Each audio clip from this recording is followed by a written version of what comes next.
Hello and welcome to Beauty and Chronic Pain. I'm Becky. Today I'm going to be testing the Primark foundation, My Perfect Colour. It has medium coverage, semi-matte finish with vitamin E, and I have the colour Sand.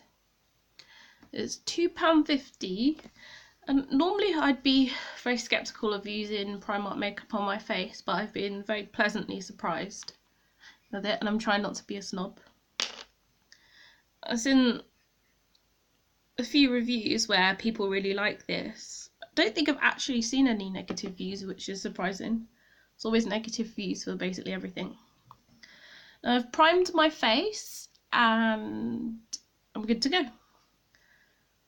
I'm gonna apply it with, I'm gonna do one half of my face with a beauty blender and the other half with that's not the right brush, expert face brush right in front of me. So let's get applying. I think this will match me colour wise. It might not look like the right colour there, but in the mirror it looks like it is a good fit. It's really difficult being mixed race to find your colour match. I think no matter what colour you are, it's a little tricky. But I feel it's like a little trickier because you have to work out as well like what your undertone is and all that.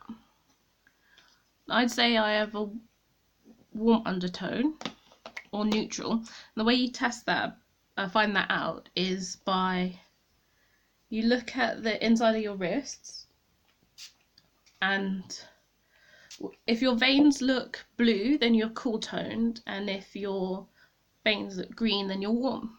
If, like mine, they're kind of a mixed bluey green, neither one or the other exclusively, then you have a neutral undertone.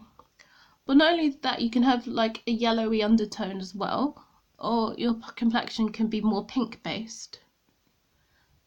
I think mine is more yellow. But when you buy foundation, especially like what they call drugstore low-end makeup, it's not as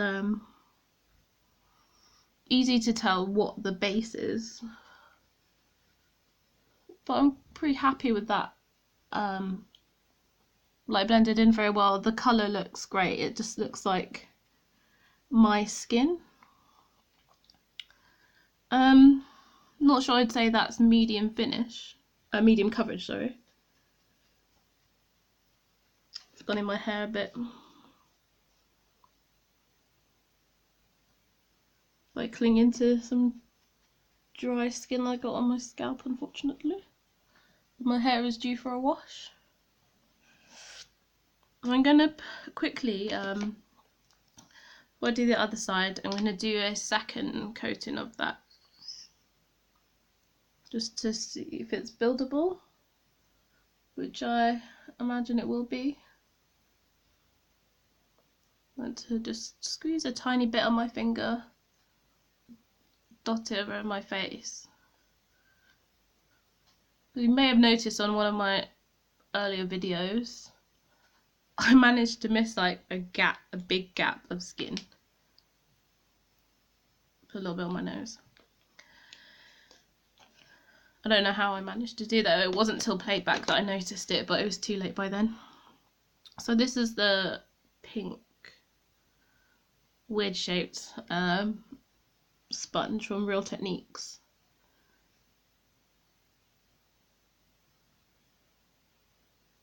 That is, I want to say, hexagonal shape. I'm counting the sides, and it's like 6-sided. Well, the base is 6-sided, and then there's more sides. But my maths is failing me as usual.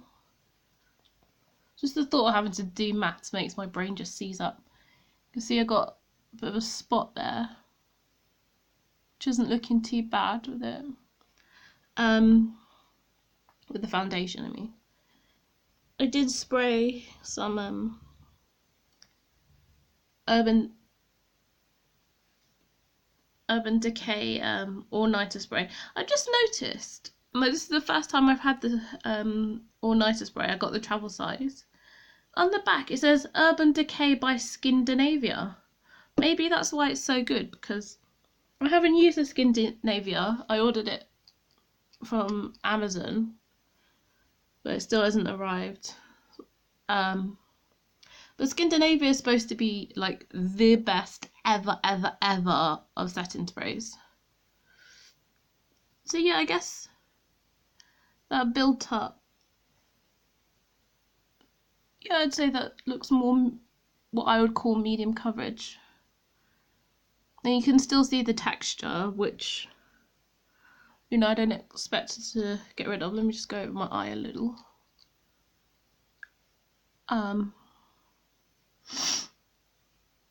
Can still see the pores, but they don't look too bad, I don't think,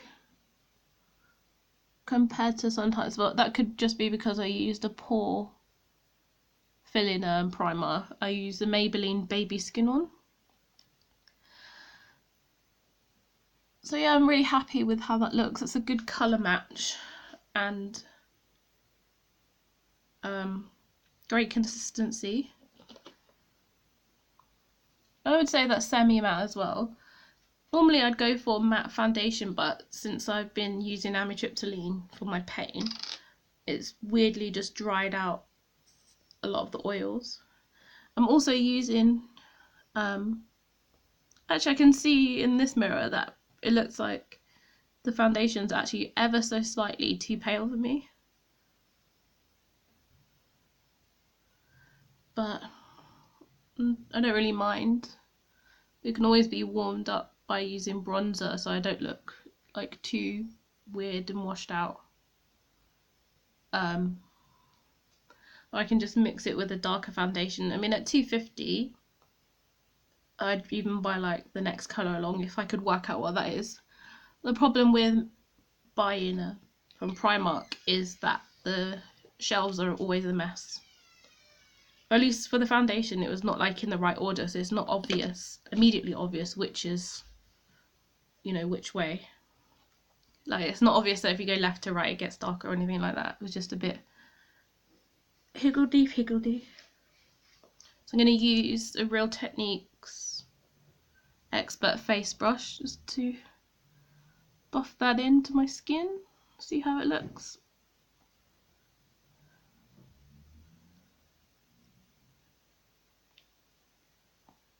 When you use a brush, apparently it gives better coverage. So by that logic, I feel I should only need one layer using the brush rather than two that I needed with a sponge.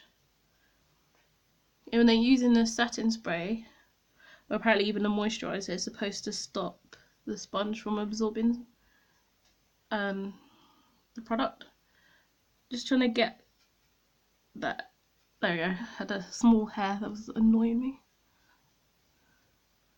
It's buffing in really well.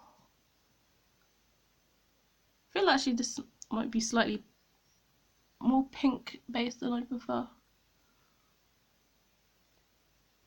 but I can't complain, especially not for £2.50. You know, it looks really good.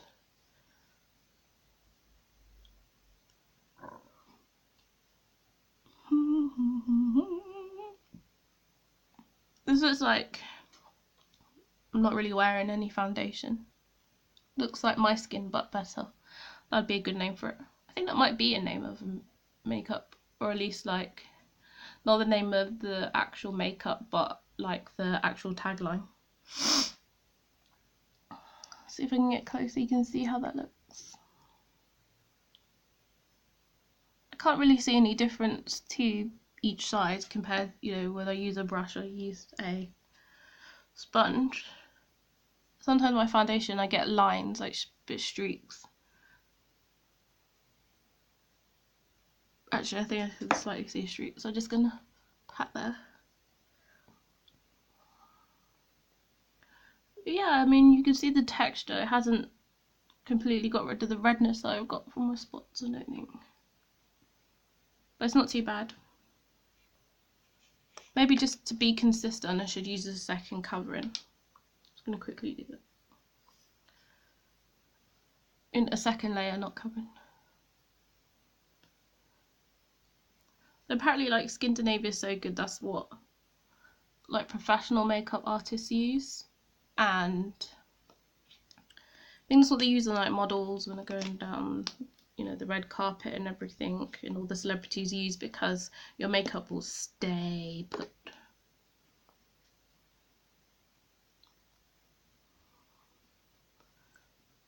Buff that in. When I change direction with a brush, then you can see the difference.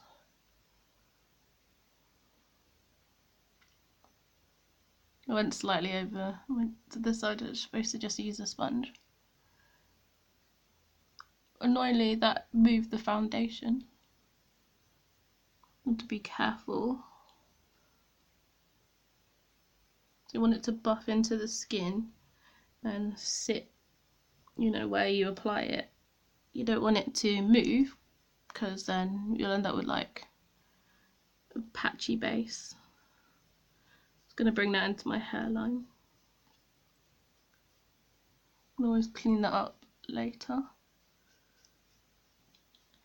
Bring it down my neck just to make sure it's even. Yeah, really happy with that.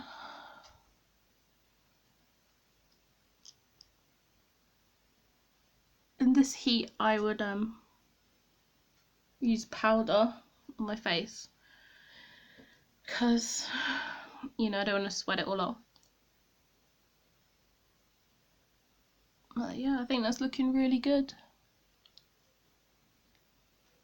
I do rate that foundation. I would definitely be happy to buy that in the future.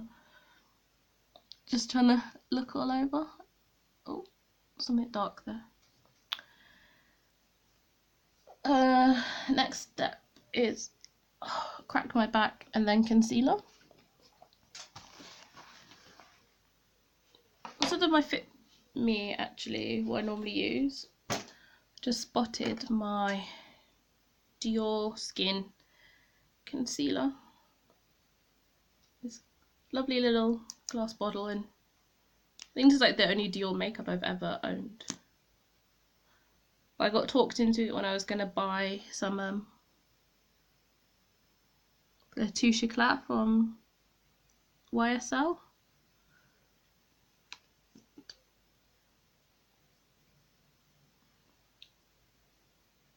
I feel you can really see the colour difference, because that foundation is a little bit too light. Using on the edges, just gently bounce that in. Problem is, I find that basically all concealers just settle into my fine lines, because my fine lines are so severe. For me, they're severe because last night I did not sleep very well at all.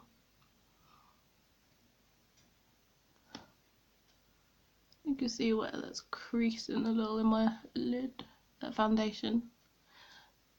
But I wouldn't really say that's a problem, because I expect it, and when you wipe it, it does, those creases do disappear. I'm going to set my face with some setting spray, the Urban Decay All Nighter.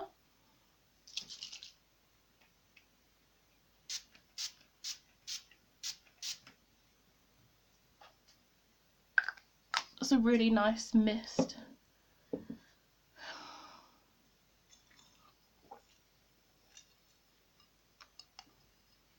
Maybe my hand is a bit too close, because I can just see like a couple of tiny dots where some droplets came out.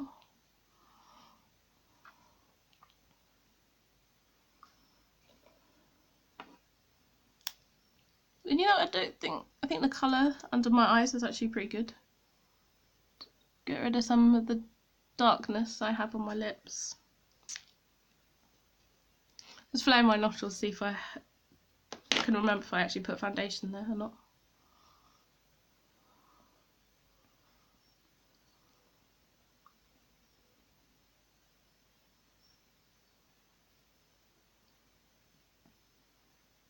I ended up getting concealer over here.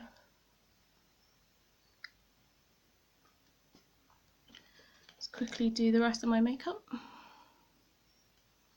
Off cam, and then I'll come back when it's all done. Alright, so I'm back after doing very simple makeup. I also used the a powder blush and highlight palette that I got from Primark, and you would have seen in my previous video, the Sweet Cheeks one. I used the colour Bon Bon, this one, on my cheeks, and I used the also Primark eyeliner. I didn't plan to just use all Primark, it just came out that way. And it sat on top of the foundation really well, so I give that 2 thumbs up. Definitely recommend it. I didn't do much else. I didn't bother with mascara. I'm not going anywhere and my battery is running low. So yeah, I'm pretty happy with that foundation. I definitely recommend it. Can't say that it was just £2.50 frequently enough in this video, so buy some if you haven't already. Thanks for joining me, and I'll see you again soon. Subscribe if you like what you see, and give this video a thumbs up. Thanks very much. Bye!